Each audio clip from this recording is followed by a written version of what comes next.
Good evening. Welcome to another episode of Talking Timepieces with Tony. I'm Tony. Q&A, it's Friday. Finally, right? So Friday we have questions, and for those of you who are new subscribers or you don't know, Friday we do a Q&A. We've been doing this for a long time, and if you want to participate in the Q&A, all you got to do is leave your question in the comments below, and it will be featured on an upcoming Q&A. So, and I appreciate everyone who likes, subscribes, and does all that cool shit. It helps me stay motivated. So if you subscribe, it just keeps me motivated to keep doing this. You know what I mean? It's not because I make money at this or anything like that. It's nothing to do with that. You know what I mean? So anyway, today I am wearing my Zenith Chronomaster Open Heart El Primero. This watch is sick. It's such a strap magnet. I'm going to be doing a review on this watch probably tomorrow, I'm guessing. So anyway, let's roll the intro and we'll get into the Q&A.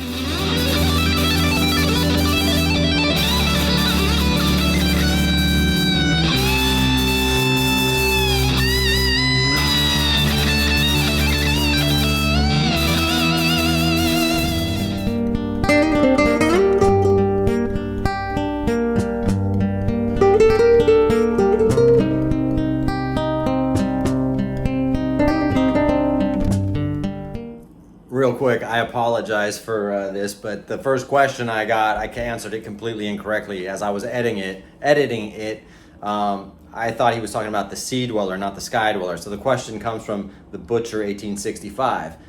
I really love the look and features of the Sky-Dweller. Any thoughts on this model? Sorry, new sub if you've covered this. So I did that question, and I went into a really long, drawn-out answer about the Sea-Dweller. It was a long day, a long week, so that's what happened. So I apologize. Yeah, I mean, the Sky-Dweller is cool. I mean, it's the Rolex's most complicated watch, annual calendar. You know, it's not a watch I particularly would wear or buy. It's a little big at it's what 41, 42 millimeters, whatever. It's just a little big. It does have a cool sort of the look of the date just, and it is complicated how you have to turn the bezel in order to set the watch. It's pretty crazy. Overall, not my style, but if you dig it, try it on, wear it, buy it, whatever, and I hope you enjoy it. Thanks, man, and sorry about this quick interruption. Next question comes from Steve M 863. What do you think about the Pilot 20 Chronos?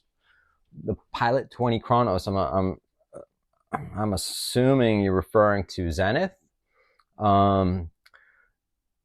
Yeah, I mean, Zenith make just great watches. You know, they're a top tier brand, except they don't just have the top tier recognition that they deserve. The 20 it's big. You know, I think it's like again 42 millimeter, 44 millimeter maybe even, and it's huge. It's big. It's got a huge crown too, so the crown pretty much dig into your wrist. It's a little too big for me, man, but aesthetically wise, I do like the watch. If they had it in like a 38, or you know, if they didn't discontinue it, obviously it's discontinued. But yeah, I think I think Zenith, you know, make just great watches, man. So I don't like them all. So don't get me wrong. I mean, but it's like Patek or Rolex. I don't like them all, you know, or Vacheron, whatever you name it. But I appreciate your question, Steve. Next one comes from David Parrish Productions. What is up, David? Man, how are you?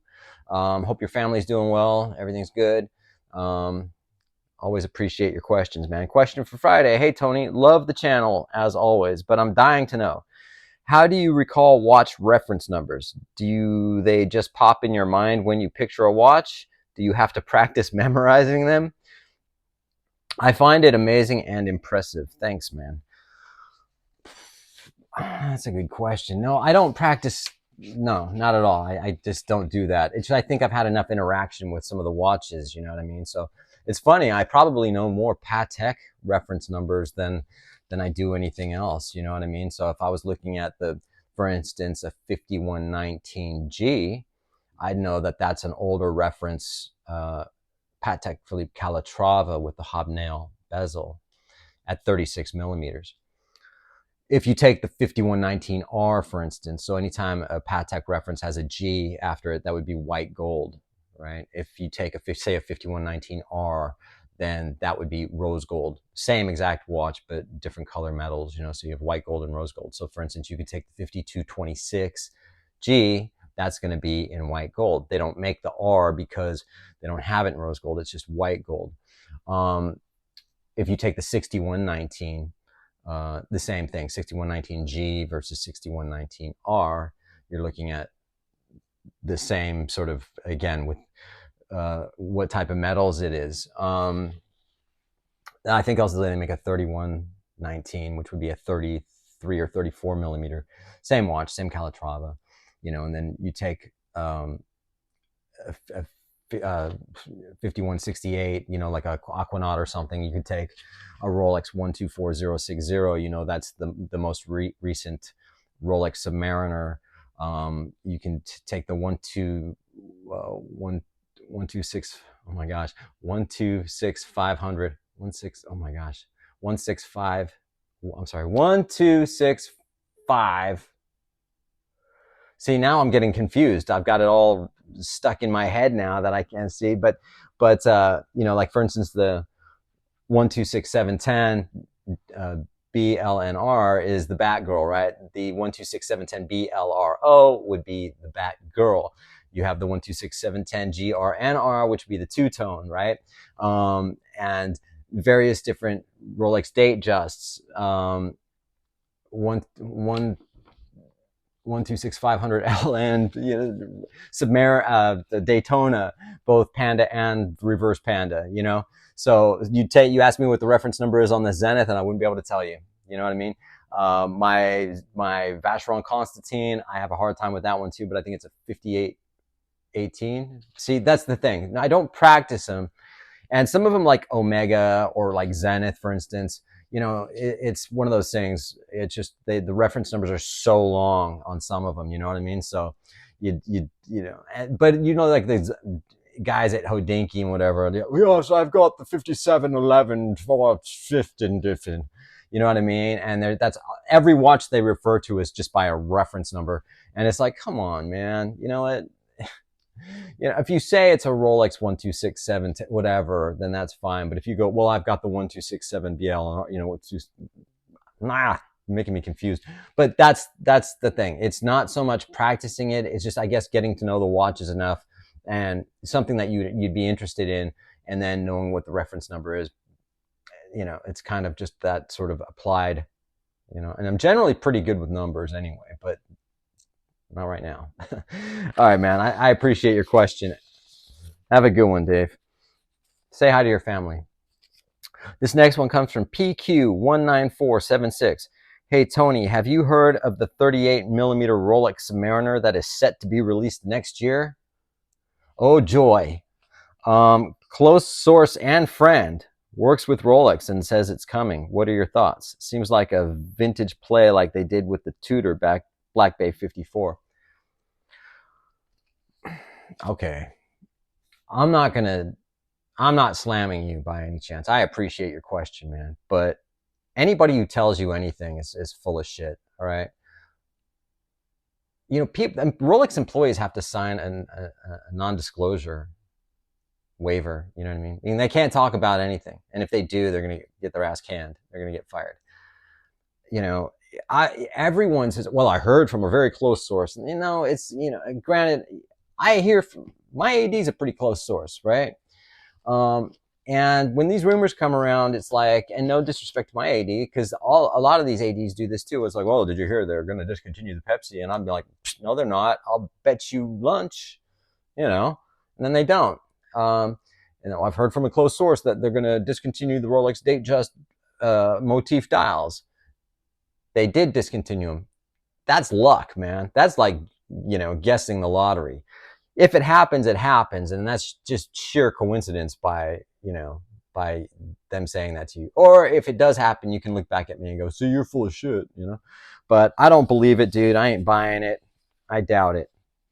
But if they do, then hopefully this close source of yours or a friend or whatever of a close source doesn't lose their job. But thanks for your question. Keep asking questions too. I mean, again, it's not to go against you. I'm just saying it's like nobody knows anything except Rolex. You know what I mean? And everything else is just hearsay or a rumor. It's simple as that. Next one comes from Emmanuel Rodriguez, 50. Congratulations, Tony. A beautiful watch with a lot of history. Wear it in good health, my friend. Thank you. I suppose you're talking about this Zenith right here, this beautiful Zenith. Question for the next Q&A. Do you prefer the Batgirl over the Daytona? Oh my Lord, yes. By a long shot. Daytona doesn't come close to the Batgirl, man.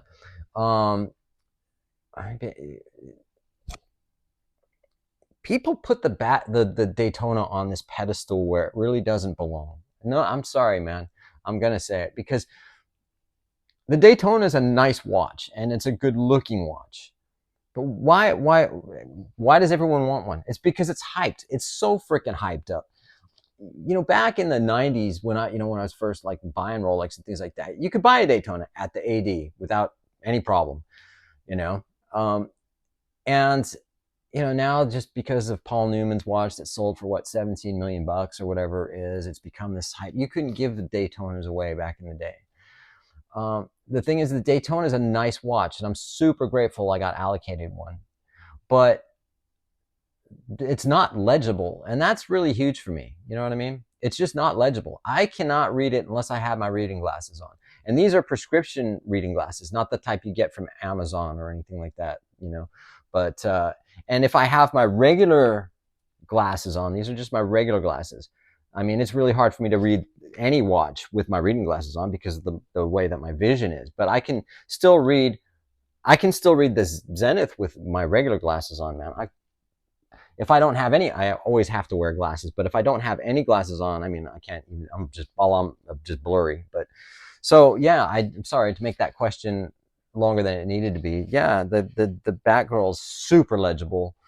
I think it's better looking too. It's not cluttered up. It doesn't have all the shit all over the dial. And don't get me wrong, we're talking about obviously the chronograph, but they need to do something to fix that, and they could make it an easy fix. Because if you can read a Zenith Chronomaster Sport, which is very similar to the Daytona, I can read that with no glasses, reading glasses, or my regular glasses. Then Rolex should be able to do the same thing. Thank you. Rant over. John Schuler, 2157 Q&A. Hi, Tony. I only found your channel a few months ago and enjoy your vast watch knowledge and relaxed style. Thank you. I appreciate that. I have even gone back and watched many of your older videos. A lot of people do that, and I appreciate that, because a lot of times people will ask things that, like, look at my older videos, you know, like all the questions about, like, what do you do for a living? How do you make your money? Are you a millionaire? How much money do you have in the bank? How much is your, you know, all that stuff. That's really essentially nobody's business, but I did, you know, things like that. Anyway, back to your question. Sorry, man. Getting sidetracked, kind of ranty a little bit. Don't want to go there. If you don't mind, I have 3 non-watch questions for you. How is it that it's always sunny and blue skies in your window? Is that a screen or something? You're talking about my window? Well, there's a screen on the window, but it's the window. I mean, that's outside. I live on a different planet than most of you. I live in a place called Hollywood. Generally, they say it doesn't rain out here, although we do get a lot of rain. It just so happens, probably the videos you see, that it just happens to be sunny out. So it's just sunny. It was cloudy all day today. It's now kind of sunny. So, but yeah. Who is the attractive blonde woman in your opening? That would be a friend of mine. She's a good friend of mine. What is the name of the song you play in the opening? The opening sounds so beautiful. Is it available someplace? Okay, the song, are you talking about on the Q&A, or are you talking about my regular watch channel? Because on my regular watch channel, I have the intro is like, it's like, you're talking timepieces with Tony. That's the vocal thing. That's not released anymore. I just recorded that on my iPhone. I didn't even record it in the studio, you know what I mean, and just put it up. The wild type shreddy guitar playing is not available anywhere, because that was just a demo I did in like probably 2010, a long time ago. The Spanish part of that song, I think, is a song called Love Gone that I wrote. Is it Love Gone? And it's on an album called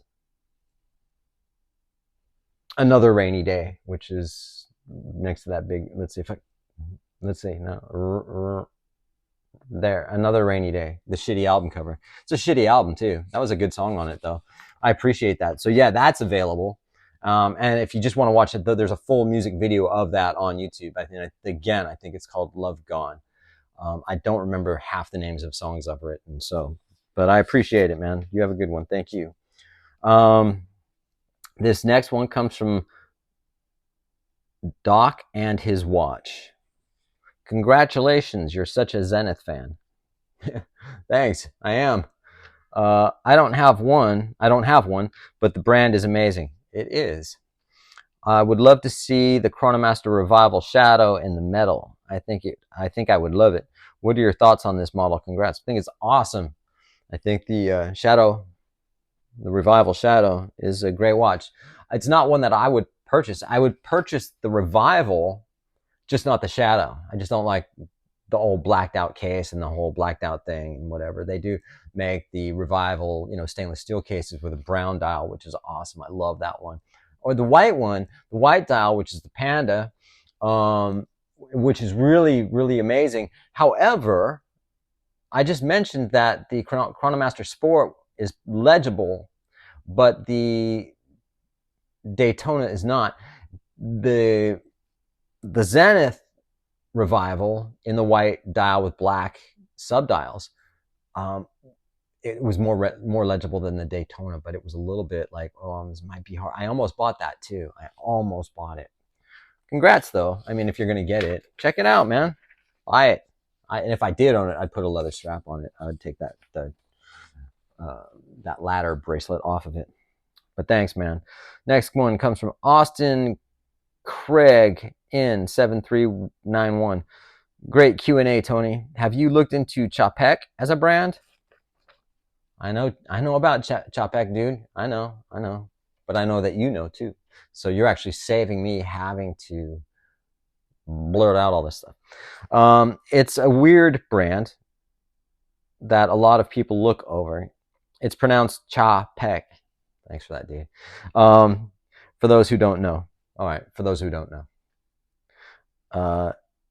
It has really nice fresh designs and unique history. Czapek and Patek, from 1839 until 1844, were partners. Both were refugees from Poland that settled in Geneva and started making watches together. Then when Czapek went his own way in 1845, he started his own company.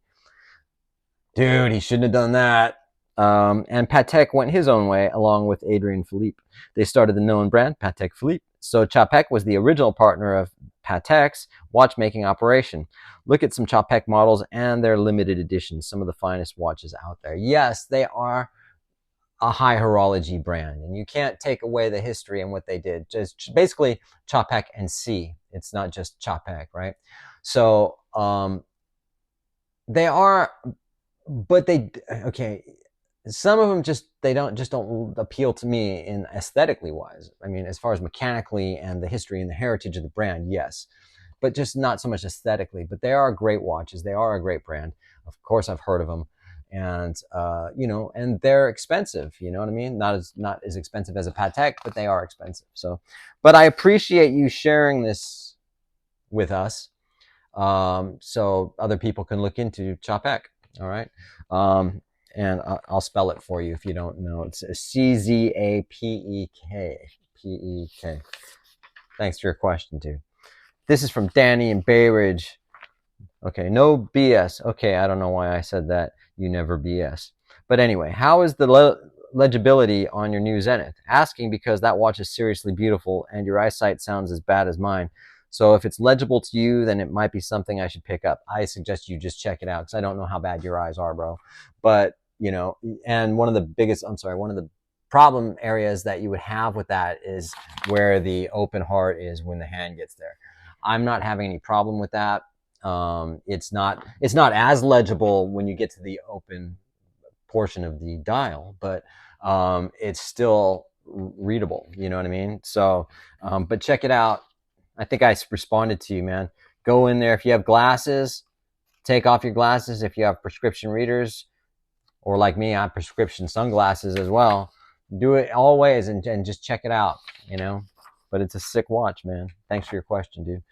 Mike Lewis 2456. Congratulations, Tony. Very nice choice. Thanks. How is the Zenith bracelet compared to the Rolex bracelet? Yeah, as you know, this can't, well, maybe you don't. This one I bought with the bracelet and not the leather strap, only simply because they'd sold the one with the leather strap. So I actually paid $500 more to get the bracelet that I will never use. Excuse me. The bracelet, I didn't have it on the watch long enough to really analyze it, but it wasn't bad. I mean, it wasn't uncomfortable. It was comfortable. Sure, not anywhere near like what Rolex are, but it was still comfortable. So, you know, yeah, it was okay. But I had to get the strap on it. So appreciate your question, dude. Lucho, congratulations, Tony. One more for the collection. Question, Tony, can you share in your videos how many pieces you have? Thanks. I get that question so often. How many watches do I have? How many watches do I have? How, you know, I don't know. And most of them aren't even here. You know, I have them stored. And that's just simply because I don't like having a lot of watches in here. And I don't want people thinking that they're going to be able to come over to my house and try to, you know, jack me or something. So if you do have that thought in your head, the watches aren't here. So, you know, I mean, granted, I have a few, but not anything that, you know. So I just don't like answering real, like, you know, sometimes questions like that. Some people ask me, can you do a state of the collection with all of your watches? No, sorry. It's not that I don't want to share. It's just I have to be careful, man, you know. But thanks for your question. This one comes from Brutalson. Hey, Tony, loving the content. Thank you. You're a really cool guy, and I love the channel. Thank you. Thank you. What's your opinion on Tuseno watches? It's the first micro brand that has ever captured my attention. I really like the look of the Tuseno shellback. The price versus quality also looks amazing. What are your thoughts, and would you ever consider owning one? And I apologize, man. I've never heard of them, and I didn't even check them out, so I'm sorry. But most likely I wouldn't anyway, because I'm just not a micro brand guy. I've had micro brands, but I'm not really a micro brand guy, you know, because like with micro brands, nothing wrong with them. But the thing is, you know, you buy a watch from a micro brand. What if a year and a half down the road, or even a year or whatever, something happens to that watch and it needs to be serviced because it's not running properly or whatever, and then you find that the brand went out of business because they didn't get it, you know, they're not selling enough watches to maintain a business, you know what I mean? So there's a lot to that, you know. I like to have a brand that has a solid foundation, you know. No disrespect to micro brands, like I say, I probably still own a couple of micro brand watches, but I don't know who that brand is, so I apologize. Thanks for your question, man. This one comes from Mike Lewis. Oh, hi, Tony. Another brand of watch straps have pretty good reputation are Artem straps. I was looking at Bovet 1930 Fleurier with a guilloche dial. Are you much of a Bovet fan? Other question, are you a Pink Floyd fan? I'll answer that one first. No, I'm not a Pink Floyd fan. Nothing against them. I saw them when they did the Division Bell, but I'm just not a fan. I just can't sit there and listen to it. It drives me nuts. When they come on the radio, I have to turn it off. They were good live, but I don't know. I was into Zeppelin, you know, and I was into a little bit more harder stuff, you know, than someone like Pink Floyd. I respect David Gilmour. I think he's a good guitar player, but, you know, or if, you know, I mean, he's tasteful in what he does, you know. So, and then Bovet, yes. I mean, Bovet, another seriously underrated brand. I mean, I can't remember the owner's name, but he bought the company, obviously, because he's the owner. But, and their entire operation is in a castle, basically. Everything's done by hand. Everything is handmade. And they do bespoke watches. You know, they do one-offs. They're beautiful, man. I do like them.